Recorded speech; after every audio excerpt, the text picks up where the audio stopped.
Very good morning. You all must have gone through the play, right? A Doll's House. You must have understood comprehended the characters, the content of the play, right? Now, when you read the play, do you find something that is, I mean, out of the box? You find it relevant, right? Yeah. There lies the importance of the play, A Doll's House. Indeed, when you read right now in the present scenario, it is fine. But you must think about the period when it was being written. What was the social context? That should be comprehended. With that prevailing history of the time, if you look upon this play, of course, you will understand the relevance of this particular doll's house. Okay. Understood. So, when it is otherwise, when you read it, okay, now you don't find something that is enthralling in that, something that is going to be very controversial right now. But once upon a time in the 19th century, this play had been a topic for controversy. It was a topic of debate. Doll's House, which is debuted in 1879. uh, with reference to the historical context then, the play had been very controversial, extremely controversial. That's something that we should really emphasize on. And let's not forget that most of this Henrik Ibsen's plays were controversial. They were, he was actually giving room for debate. What makes that difference? See, if it is, have you read the poem by, I think, Robert Frost? I think that you know something about it. I have named the poet, the poem by Robert Frost, The Road Not Taken, right? So, yeah, The Traveler. He talks about the journey of life, right? It's going to be very easy if you take the path followed by others, but it becomes very risky. At the same time, it is, it is adventurous. At the same time, you can bloom in one way in case if you take the path that is not taken by others. That must have been done by the Norwegian playwright Henrik Ibsen as well. He never took a path that was being followed by his contemporary dramatists of the playwrights of the time. He was taking a completely, totally different path, and that made all the difference. I think, is it clear? Okay. Now, when we are talking about this, the play was, as I mentioned, when was it written? Okay, in 1879. That means it is in the 19th century, right? Of course, in the 19th century, you can see there was a social and economic boom. In one way, we can say there must have been certain changes. It happened because of the Industrial Revolution. Changes did happen, but in the society, the social norms that remain unchanged at that time. Okay, so that must be because you may be thinking that it is a period of era of industrial revolution and maybe many changes must. It's not like that. Okay, it was very much dominated by strict Victorian social code. When we talk about the strict Victorian social code, it was, I think, exclusively meant for women, especially the married women. They had lots of, they could see a married woman only in a domestic sphere, not beyond that. See, now you have, see, when you come to any field, social or political field, you can see so many women coming up in all sectors, right? That shows the development of a society. But in those days, women, they could hardly, when it comes to finance and women, oh no, a taboo was there. That is why you see the main problem in the play. What was that? When did she reveal? When did Nora feel like that? She was just an accessory, and she was not considered as a complete individual. Yeah, you are right. When that situation came, right? Yeah, she found that she was not regarded as someone who could solve the financial issues in the domestic sphere. Okay, she can shoulder the responsibility of taking care of her children, looking after her husband's needs, not beyond that. Understood. So that's why I said, when this story is being now, Nora is not alien for you people, because we are living in a society now where we have girls, right? At the age of 20 and 21, itself, they are leaving home for higher studies and going to different parts of the globe. No one cares about it. Okay, we are giving them full freedom, and we know that, we trust them, we know that, let them bloom, let them have their complete education, the best education wherever possible, and then they will turn out to be a real asset to our society. That is our, I mean, perspective right now. But we see, I'll take you back to the 19th century, the Victorian period, where, this was this thinking would have been really offensive. Now, by the beginning of the 20th century, of course, by the I think the influence of female suffrage movement, a lot of freedom was being given to ladies. Ladies were not being restricted to the four walls of the room. They were given quite independence. Okay, now when this play was being written in, as I told you, in the 18th century, when all this things, whatever we spoke right now, was a total taboo. Nothing, they couldn't even digest about it. Women taking financial responsibilities at home, right? So, the position of women in society was a volatile issue. Why, because of the patriarchal ideology ruled the social, political, and economic structure. This patriarchal ideology existed even in our society as well, right? We have the dominance of the male, who are taking responsibility, who are considered as brainies, right? And they had their own liberties, they had their own freedom, unlike women, who were supposed to have shoulder so many domestic responsibilities, only that, nothing beyond that, because they were not considered as so-called brainies. Now, Ibsen, actually, the importance of the playwright is, Henrik Ibsen actually used this play as a vehicle for social critique, right? He tried to expose the then existed injustices in the society through his plays. Maybe some others would not have taken up that courage, to expose these things. Even right now in the society, if an injustice is being done to, we know the importance of women. We have got lots of freedom. So many things have changed utterly. But still, if an injustice is being done to a woman, how many male members in the society will, take up the issue?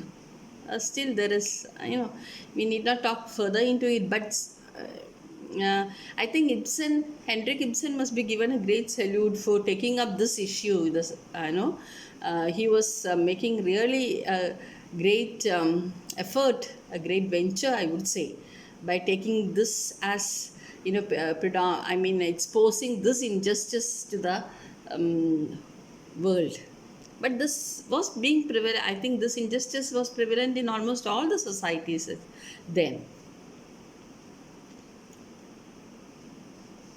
He has actually portrayed the real world by focusing on women's position in the society, as well as the various issues that they faced in the society. It was a world of reality. He did not try to take you to a world of fancy there. This is a world of reality. As I told you, the society, the patriarchal ideologies that influenced the society then in the 19th century, they couldn't, that audience, of course, they couldn't even digest Nora, the character. Because, when I say patriarchal society itself, there is a male dominance. And you see how dare Henrik Ibsen was when he made a female protagonist. Can you imagine how brave he had been? Okay, you have a female protagonist there instead of a male. Of course, there is a male character, but his, the character, when you talk about character revelation, you don't have much about him. He doesn't do anything that is very apprehensive. But on the other hand, you have Nora, okay, blooming out. Her character, step by step, you can see her blooming. So that happens only to the female. So one way we can consider Nora as a protagonist there. It was entirely, see, you can't, not even in the society it's a patriarchal society. And you have here Ibsen portraying a female protagonist. There itself, it is very challenging, right? And when you talk about the character of Nora, okay, of course you have a female protagonist, Nora. And is it like, is she following the same social norms as in the 19th century? No. She's someone who is brave enough to defy her husband, okay, who is totally going against the social norms. And she sees her individuality. She realizes that I'm always being, financially, if you are not free, you have not attained your freedom. You attain your freedom only if financially you are free. Right. So she realizes it through an incident that happened in her life. That realization made her feel that I have to have my own complete individuality.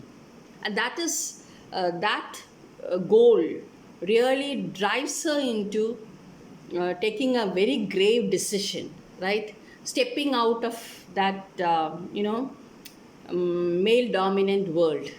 She just wanted to, she's not ready to take up now the responsibility of taking the children and the husband. She just steps out of that world. And you see a character of that kind, a married woman behaving in that way must be very, the audience, they will not be able to comprehend it at all. They think like they may mark her in the bad books rather than in the good books, right? But all this, the caliber of Ibsen, how he has portrayed it, he was trying to tell the society that have a look on this. Maybe he must have been, many women must have been inspired by this play, right? They must have thought like, okay, we also should do this. No wonder. Here, actually, Ibsen is trying to emphasize the importance of the women's individuality. No, women, they may not get their freedom just by through their dress, okay, or by their appearance, or by social status. Maybe they get that all. They can attain all this only through financial freedom. They must be. They should not rely on others for financial support. They stand on your own. Only then you can be totally free. So that individuality was being stressed by the playwright. Now, in the patriarchal view, as I told you, it is totally against all this. Because for them, women's place is at home. They are homely. Okay, now you can see this character in the play. her husband, how if he always addresses her as, when he is so compassionate, he addresses her as little lark, little squirrel, okay, little little. She is little little, not the whole. Even in that address, the way he addresses also, you can find that he doesn't consider her as a whole personality, a little little one. She too understands that for she's being used as an accessory, not more than that. Maybe this was being done to her by her father before marriage, and after marriage by her husband. They don't consider her as a whole individual. That realization made her take up this such a grave decision to abandon her children and husband and seek her own fulfillment. Okay. Now, when it comes to the playwright, we can say that instead of, see, why do we have the plays? Why do you go to the theater to watch plays? Yeah, for entertainment, right? Yeah, we all enjoy it for entertainment. But if it is just for the sake of entertainment, do you think that this play will be relevant even in the present period of time? No. He has made it as an excellent forum for exposing the social problems also. That there lies the importance of the play. He has made it an excellent forum for exposing the social problems, how the women were ill-treated, how the women then did not enjoy any kind of individuality. It was being exposed. And there lies, the role of the playwright. This play, that is A Doll's House, can be regarded as the biggest statement regarding women and gender relations. Am I right? It can be regarded as the biggest statement regarding women and gender relations. Even now, we can say that women are attaining. Now, in the present century, you can see they are attaining freedom. And how did we achieve it? It happened only, total freedom happens only when a woman is financially, independent, right? She makes her own living. Only then, her individuality blooms to the extreme. Or she can have it, she can be identified in that way. So right now we realize it. That's why we are giving more and more. We are encouraging girls education. We are encouraging girls to get a job, to stand on their own feet. Okay, so that whatever happens in life, you have your own individuality. So think about this thought was being spilled into our brains maybe in the 19th century. The plays like Doll's House must have influenced people a lot.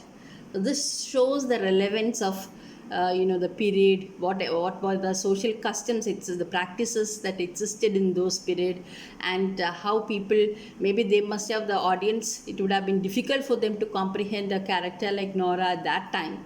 Okay, but then gradually what happens as time changed, as time passed, you can see now this has become a easy piece of cake. Or anybody can identify Nora, not like the previous time. Okay, thank you.